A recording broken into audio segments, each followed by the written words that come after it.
This is one of America's most valuable natural resources, crushed limestone and natural aggregate. Strong, durable, stable, inexpensive.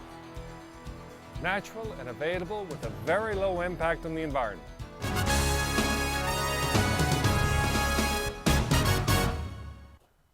Limestone and aggregate are unique natural resources, and their use makes an important contribution to our economy, while simultaneously the extraction process can mold land and improve the environment for future use. In fact, many new developments like this one were once aggregate mines, and after the usable resources were extracted, the land was prepared to fit another need for a growing population: residential development. And there are many other examples of the reuse of mined lands for community use, industrial growth, and recreation. But the amount of crushed stone and aggregate we use every day is astounding.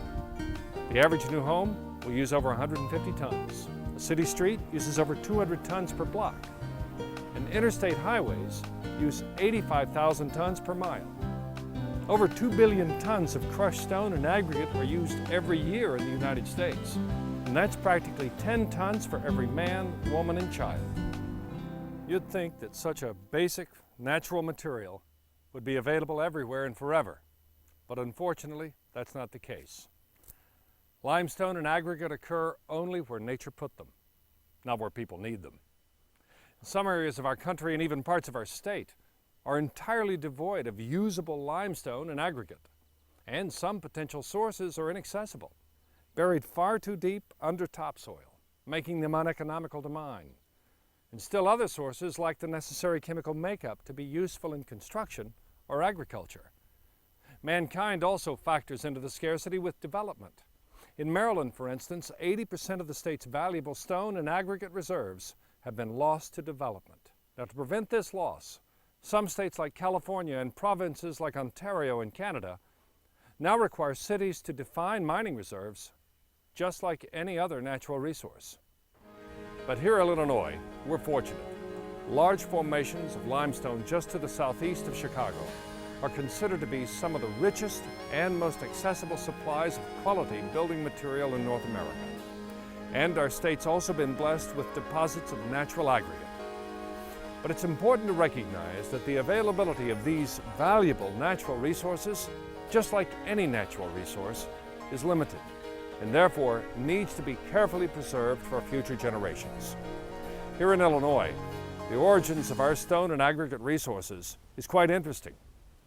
The geology of our state involves ancient inland seas, uplifting land masses, and much more recent glacial activity. If you look at a geologic map of North America, you can see that Canada and the very north-central part of the United States is underlain by very old rocks that were deposited and formed before about 1 billion years ago. That is the foundation of the continent. It's the Canadian Shield.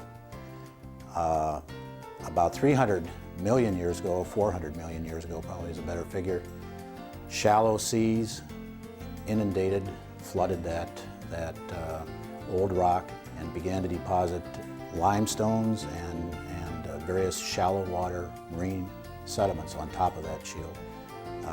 Those rocks in Illinois are some of our most important aggregate resources. But if you're to look at Illinois a mile or two below our feet, you would see that very old rock basement, and then you would see the limestones and sandstones from the shallow marine environment lying on top of it.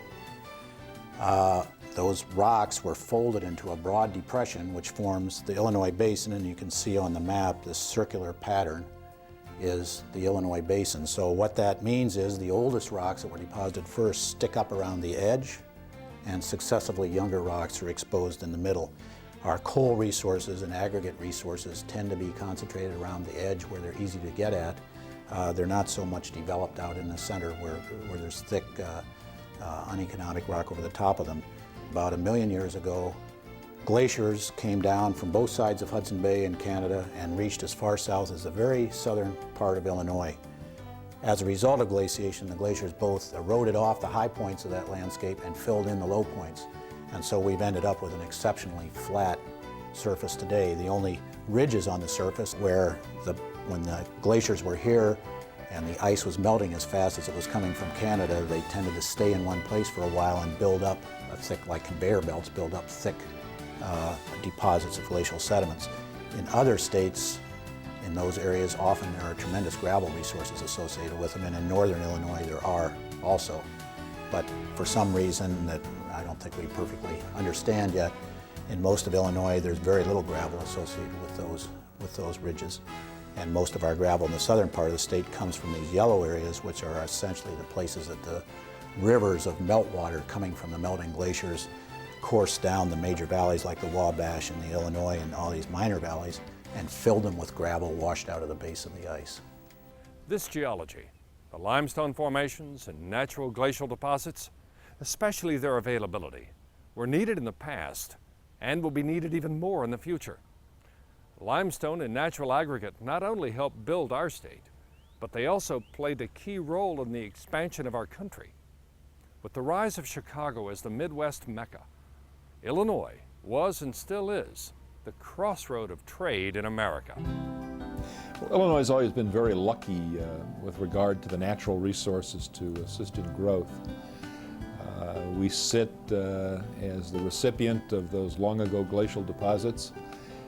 It left us blessed, at least in the northeastern part of the state of Illinois, and to a certain extent downstate, with the kind of building materials taken from the earth that have really made a great deal of difference to the economy of the state and to the welfare of our people. The highways that we've been able to build, the vertical structures, the buildings, the hospitals, the schools, the real backbone of commerce that buildings and highways and other transportation projects, airports, railways are.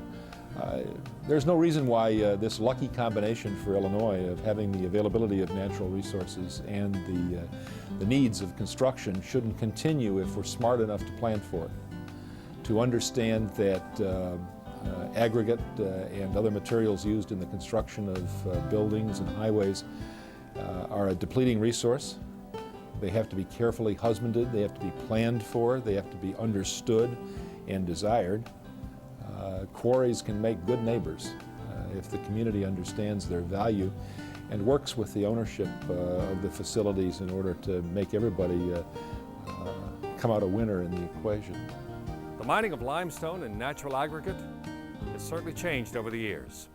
Today, despite its basic appearance, the process is quite sophisticated. Specific needs require specific physical and chemical properties, particular types and sizes. Specification and testing of construction materials is covered not only by national standards, but oftentimes stringent local specifications. A relatively new mining development is becoming more commonplace to accommodate ever-increasing growth and development. Subterranean extraction or underground mining. Oftentimes, costlier underground mining is the only way to fill the need for quality building materials. Today's industry requires sophisticated equipment, heavy capital investment, knowledge and care for the environment, and a real concern for the community's future. And this concern for the future starts with producers and communities being good neighbors today. 90% of the conflict that comes from looking at or experiencing a processing plant occurs within the first 15 to 20 feet.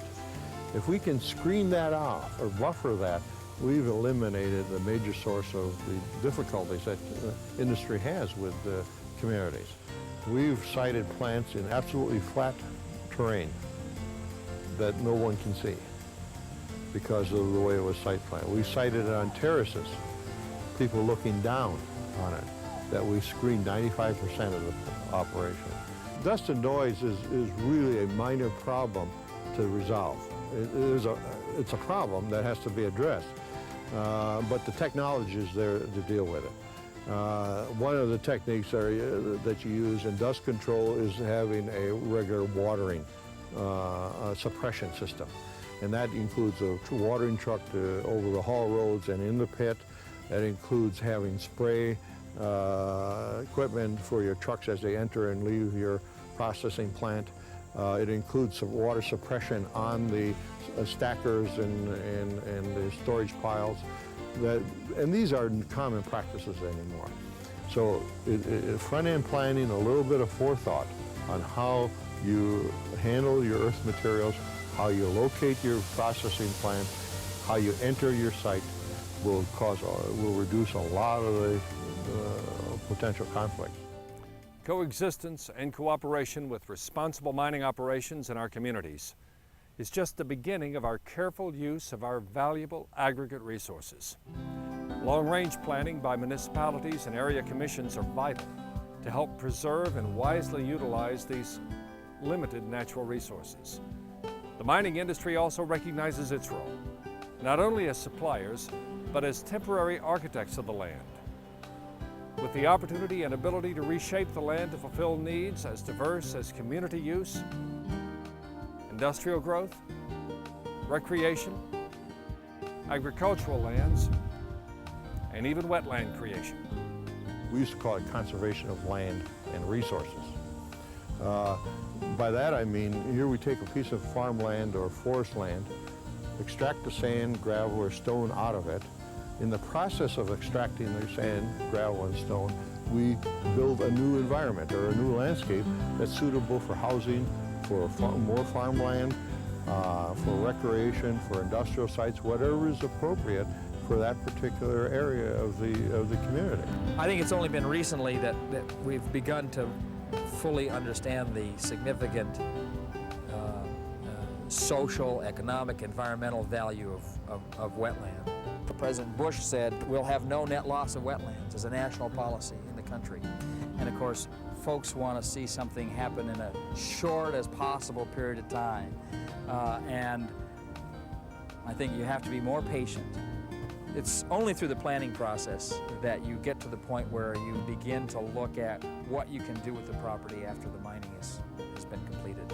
And there are examples all across the country of some just spectacular wildlife reserve areas and wetland areas that have been created through the mining and reclamation of these lands. Limestone and natural aggregate are unique resources, natural, strong, inexpensive, yet extremely valuable, available. But just like any number of our resources, they can be lost forever without our understanding and careful management. It's up to us, communities, producers, governments, and individuals, to plan responsibly for our future.